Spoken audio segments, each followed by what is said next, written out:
every time I'm sitting at a restaurant or a golf course or a bar with some business people, what I'm hearing time and time again from people is loyalty is gone. And I think a lot of people who built up businesses over the years realize that you couldn't survive if you didn't have a certain element of loyalty. There's always going to be something exciting that could distract you, something that might be better. But the relationships you build with people you can trust, those are the foundations of empires. Those are the foundations of successful ventures. Post-COVID, I'm hearing almost all the time, there is no more loyalty. People are moving every 3 months. People are entitled. People are trying to figure out, how can I get a 3% better solution over there? How can I get a little bit of that?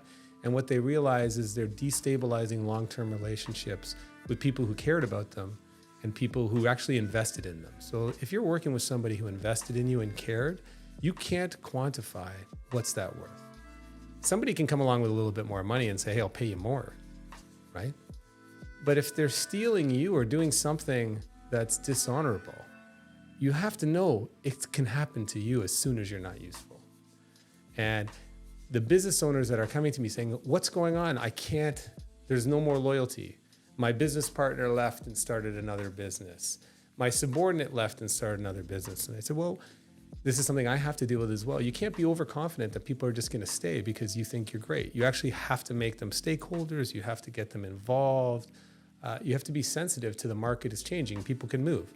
It might be transitory. It might be temporary. People who think they can move very well might be out of a job in 6 months and might have wished that they stayed with good humans who actually really cared about them.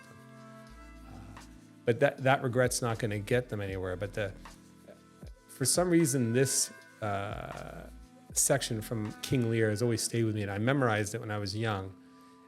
And I stay true to it, even though I get burned by bad actors or people who are doing some selfish stuff. But it was the fool in King Lear was speaking to the king about some problems in the court. And he said, that sir, which serves and seeks for gain and follows but for form, will pack when it begins to rain and leave thee in a storm. And so if you're hiring people just for money, just for their own self-interest, that's just a business arrangement. So you can't really expect loyalty unless, the bargain is good. So I think all of the business leaders that I talk to, and I really respect entrepreneurs and the people who put themselves out there, investing their own capital, building jobs, building wealth, helping people pay their mortgages. We need to be a little bit more pro-business. But if you're going to do it, you can't go in expecting loyalty. You have to look beneath the veil of politeness. Politeness doesn't mean character.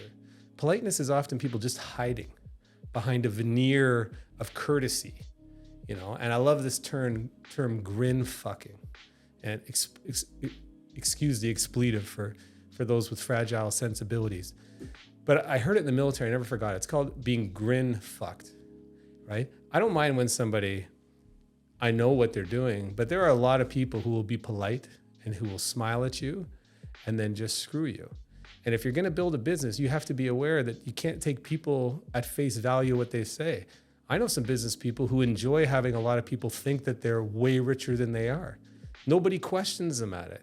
And they love getting all the attention, right? If you don't serve any purpose for them, they'll grin fuck you. And you'll just be cast out. And it can be depressing because when you're trying to do the right thing, invest in humans, when you're prepared to take a hit for your employees, when you show up at your employee's house at 3 a.m., when there's an emergency, right? You would think that employee would stay with you, through thick and thin. But too often, 3 months later, they get a better job and they forget about it and they lose. What I would tell to those business owners who are building something worth it, don't change who you are. Stay a good person. Just do more to attract people who resonate with your tribe, who really value what you do. They're out there. They're just hard to find.